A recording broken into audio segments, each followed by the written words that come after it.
When it comes to discussing a tank's capabilities, its gun depression means a lot.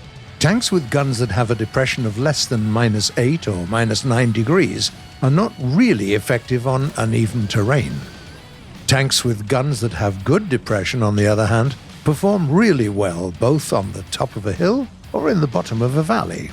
Today, we're going to speak about vehicles boasting the best depression angles in the game.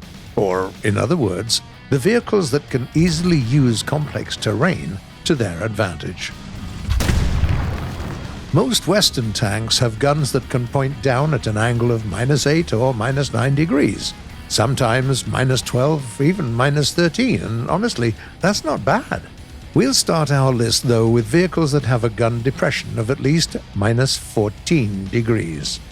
That's for instance the Swedish PVKV-2 and the Sav M43 1946 tank destroyers, as well as the Stridsvagn M41 S2 medium tank, which is the Swedish licensed-built version of the Czechoslovakian VZ-38.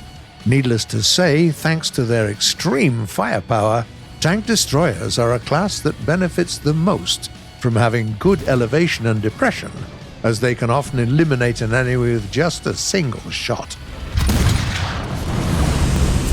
Then we have our next tier, vehicles with gun depressions of up to -15 degrees. There are actually quite a few vehicles in this tier, mostly the ones built in the 1930s and in the early 40s. The Japanese Chiha and the Chihi, the British Crusader Mark II and the A13, the Italian M14, the German Dickermax and the Sturer Emil, and that's far from a complete list. The vehicle from this tier that performs the best on uneven terrain, though, is the Valentine Mark I. It has a nice gun depression, that's a given, but it also comes with a pretty sturdy turret and a very punchy 40mm gun. Let's move on to our next tier, -16 degrees. And here we see a Swedish vehicle once again. This is the IKV-103 assault gun that can shoot heat rounds that penetrate up to 400mm of armor. A very unique thing to have at BR 5.7. On the one hand, due to the vehicle's unusual design, it's not always easy to actually benefit from this advantage.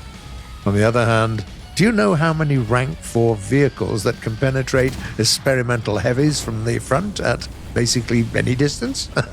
Yep. Case closed. On the next level, we find the French Samoa S35 medium tank, as well as the B1 Bis and the B1 Tur heavy tanks. All of them carry a 47mm cannon that can be lowered to -18 degrees. Furthermore, both heavies have pretty decent armor, giving them everything you need for comfortable engagements in hilly areas. At the same time, when using the 47mm gun, you have to rely on APC rounds with no explosive filler, and that severely limits the damage potential of the turreted armament. We go to the next tier and see the very same B1 Bis once again. The thing is, apart from a 47mm cannon mounted in the turret, this tank also has a 75mm gun fitted in its hull, and this beauty has an amazing depression of -20 degrees. That's not the only tank of this tier, though. Here, we also have the M8 Scott, an American self-propelled howitzer vehicle, the Type 60 SPRG, the M113A1 APC, the UDES-33 tank destroyer, and the British Matilda. Honestly speaking, all of them do a much better job of fighting on uneven ground, especially the relative small Type 60 armed with twin 106mm recoilless rifles, which can easily hide behind many different kinds of terrain. But the absolute champion today is the American M901 ITV. It's also a bit special because it has an ITOW ATGM launcher instead of a gun. The launcher is fitted on a pretty high mount, giving it an enormous depression of 30 degrees. Thanks to that, the M901 is not just an opponent to be reckoned with due to its considerable firepower. It's also a vehicle that can engage its targets from relative safety, hiding its hull behind cover on any kind of complex terrain. All in all, good depression gives you numerous tactical advantages.